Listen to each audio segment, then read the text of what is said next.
আসসালামু আলাইকুম। ফিফা বিশ্বকাপে একটা বিষয় নিয়ে কিন্তু বিতর্ক চলছে, তা হচ্ছে হাইড্রেশন ব্রেকটা, অর্থাৎ পানি পানের বিরতি নিয়ে।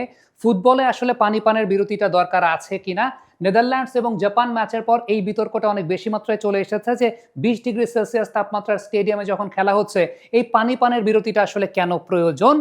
এখানে একটা ব্যাপার নিয়ে আলোচনা হচ্ছে, তা হচ্ছে এটা কি পানি পানের বিরতিটা খেলোয়াড়দের ভালোর জন্য হচ্ছে, নাকি এখান থেকে ফিফা এক্সট্রা ইনকাম করছে বা ইনকামের পরিমাণটা বেড়েছে, বা ব্রডকাস্টার যারা আছেন তাদের ইনকামের পরিমাণটা বেড়েছে? রয়টার্সের একটা প্রতিবেদন অনুযায়ী প্রত্যেকটা হাইড্রেশন ব্রেকের স্লট কমপক্ষে বিক্রি হচ্ছে প্রায় ২ মিলিয়ন মার্কিন ডলার করে, এবং সেটা ম্যাচ ভেদে ৯ মিলিয়ন মার্কিন ডলারে চলে যাচ্ছে। অর্থাৎ আপনি যদি ৯ মিলিয়ন মার্কিন ডলারে বাংলাদেশি টাকায় কনভার্ট করেন, তাহলে সেটা ১১০ কোটি টাকার মতো গিয়ে দাঁড়ায়। অর্থাৎ যেই ম্যাচের ইন্টেন্সিটি বেশি বা যেই ম্যাচের কার্যকারিতার জায়গাটায় চিন্তা করলে কমার্শিয়াল ভ্যালুটা বেশি, সেই ম্যাচটা ১১০ কোটি টাকায় পার অ্যাড স্লট, ৩ মিনিটের যে স্লটটা আছে সেই স্লটটা বিক্রি হচ্ছে।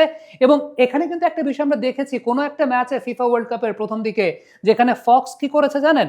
ফক্স ব্রেক থেকে ফিরতে দেরি করেছে, যে কারণে হাইড্রেশন ব্রেকের পর খেলা কিন্তু নির্ধারিত সময় শুরু হয়নি, অর্থাৎ খেলা শুরু হওয়াটাও ডিলে হয়েছে। সো আলটিমেটলি এখন প্রসঙ্গটা চলে আসছে যে আসলে এটা কি খেলোয়াড়দের জন্যই হাইড্রেশন ব্রেকটা দেওয়া হয়েছে, নাকি এটা ফিফার ইনকামের জন্যই দেওয়া হয়েছে? কারণ আপনি চিন্তা করে দেখেন, প্রত্যেক ম্যাচে ২টা করে হাইড্রেশন ব্রেক। ধরে নিতেই পারেন ব্রাজিল মরক্কো ম্যাচের যে ইন্টেন্সিটি ছিল সেটা ৯ মিলিয়ন মার্কিন ডলারে বিক্রি হয়েছে। তার মানে ২টা হাইড্রেশন ব্রেক ১১০ প্রায় ২২০ কোটি টাকায় এই হাইড্রেশন ব্রেকের স্লটটা বিক্রি হয়েছে ব্রডকাস্টারদের।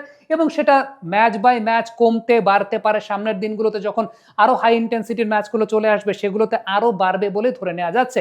সো আলটিমেটলি প্রসঙ্গটা এখন এই জায়গাটাতে যে এই হাইড্রেশন ব্রেক বা পানি পানের বিরতি, এটা কি খেলোয়াড়দের ভালোর জন্য করা হচ্ছে, নাকি এটা আসলে ফিফার এক্সট্রা ইনকামের রাস্তা খোঁজার জন্য করা হচ্ছে? যেখানেই অন্যায় অনিয়ম সেখানেই চলুক প্রতিবাদ। অ্যাটম খাও, চাপার জোর বাড়াও। একটা বিষয় বলে দিই, সেটা হচ্ছে হাইড্রেশন ব্রেকটা এসেছিল মূলত ২০১৪ বিশ্বকাপে নেদারল্যান্ডস এবং মেক্সিকোর মধ্যকার যে ম্যাচটা ছিল, অত্যন্ত গরম একটা টেম্পারেচারে খেলা হচ্ছিল এবং সেই জায়গায় প্লেয়াররা বারবার অস্বস্তিতে পড়ছিলেন। তখন রেফারি খেলা বন্ধ করে দিয়ে কিন্তু সেই জায়গাটা হাইড্রেশন ব্রেকটা করেছে। এই বিশ্বকাপে এই হাইড্রেশন ব্রেকটা একেবারে পুরোপুরি কম্পালসারি হয়ে গেছে, অর্থাৎ প্রতি হাফে একবার করে ২২ মিনিটের পরে এবং পরবর্তী হাফে আরেকবার, সেরকম ভাবে কিন্তু এই হাইড্রেশন ব্রেকটা মেনটেন করা হচ্ছে।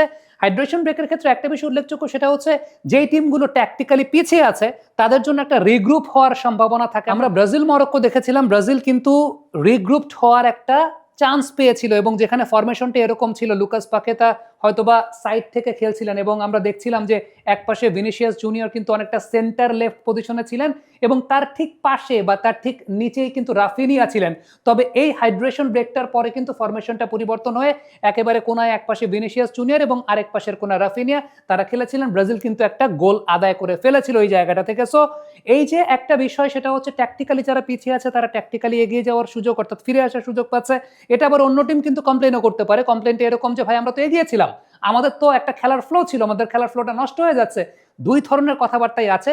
তবে দিন শেষে সবচেয়ে বেশি আলোচনা যেটা হচ্ছে সেটা হচ্ছে এই ট্যাকটিক্যাল ব্রেক বলি বা হাইড্রেশন ব্রেক বলি, হাইড্রেশন ব্রেককে কোচেরা ট্যাকটিক্যাল ব্রেক হিসেবে ব্যবহার করছে।